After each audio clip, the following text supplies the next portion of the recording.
ny 4 aprily 2024 avy zao iny amin'ny CCI vato ny fikaonan-doam-pirenena momba ny tanora. Hetsika iarana amin'ny fanjakana sy ny mpiara-mombonantoka ho an'ny tanora rehetra tsy misy vanavahana. Tanjon'izany dia ny fiainona feon'ny tanora sy ny famolavolana ny ho avy ny Madagasikara. Araka ny fantantsika moa zany ny fitondram-panjakana ny fanavaozana Repoblika Madagasikara amin'izao fotoana zao dia fantoka tanteraka ny ministera vitsivitsy maromaro, indrindra moa ny ministera ny tanora sy ny fanatanjahantena amin'ny fikarakarana ny fikaonan-doam-pirenena ny tanora. Ho atomboka zany satria efa nijoro moa ny gouvernement vaovao zao, ho atomboka amin'ny fomba ofisialy ny fampahafantarana ny fiandohan'ny fankakevitra ho an'ny tanora atao eto Antananarivo izy eo amin'ny CCI vato amin'ny 4 ny volana aprily ho avy zao. Ka amin'izay indrindra zany no tiako ny mampafantatra fa misy ny rafitra vitsivitsy maromaro izay tafiditra anatin'ny fikarakarana ty fikaonan-doam-pirenena ny tanora ty. Eo ny fiadian'ny Repoblika zao fanavaozana dia misy les conseils consultatifs makasika ny fikaonan-doam-pirenena. Misy koa n'ilay cercle de réflexion de la jeunesse izay mbola eo ampamaranana ny pitsopitsony fametrahana ny ataoko hoe ny documentation fametrahana an'io cercle de réflexion de la jeunesse zany ny ministère ny tanora miaraka ny ministre misana ny fanavaozana sy ireo ministère vitsivitsy tafiditra anatin'izany. Ka inoana zany fa mialohan'ny fanokafana amin'ny fomba ofisialy mifankakevitra ny tanora amin'ny 4 aprily zany dia tokony fa mazava tsara ny fomba fiasa sy ny fomba hifantenana ny olona andrafitra n'ilay cercle de réflexion de la jeunesse.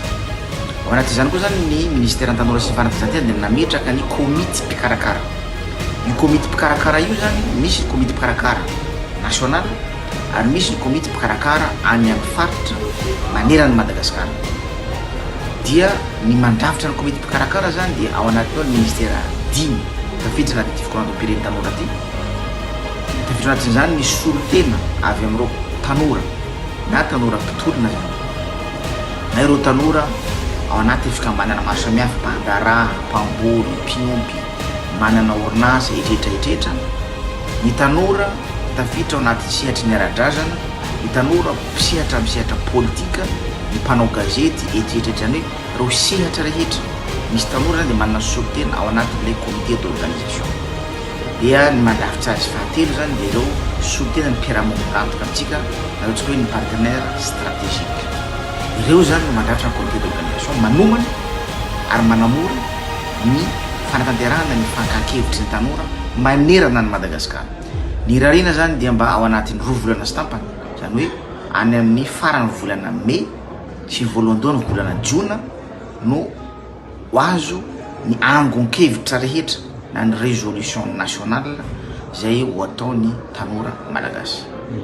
Monsieur le ministre, ny komity mpanomana fotsiny no mety hoe tsy dia olona maro ilay mpanomana zany fa andiana olona tanora vitsivitsy maromaro ao anatiny ao.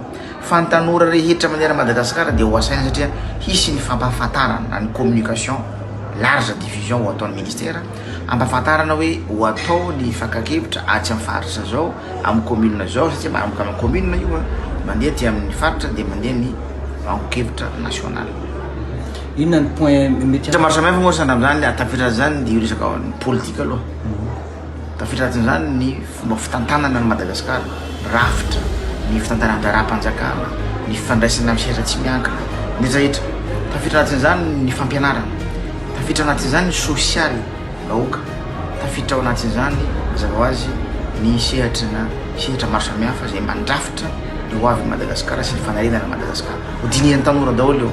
Tena misaka tanora tsika tsy voafehy fotsy zany hoe tontolo fanatanjahantena fampianarana fa ny tanora dia misehatra amin'ireo secteur maro samihafa eto Madagasikara. Izay misy tanora mpamboly, misy tanora mpiompy, andrara, misehatra ny fitrandrahana etretra, tanora mpanjono, tanora mianatra, tanora misehatra ty amin'ny mesa-panjakana, zany zavatra misy.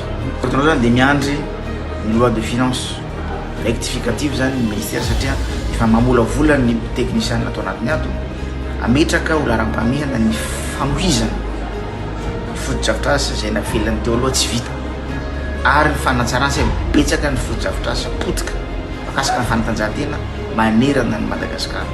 Marina moa fa tsy vita ndray andro ary tsy vita ray taona fa ezaka zay amin'ity raha manao adisisika amin'izao ny ministère ao amin'ny anatin'izao les sessions parlementaires izay ho avy ny volana Mai mba hampiditra ny laharam-pahamehana amin'ny fanarenana sy ny fampiizana ary ny fanatsarana ny fotodrafitrasa ho an'ny tanora amin'ny sehatra ny fanatanjahantena.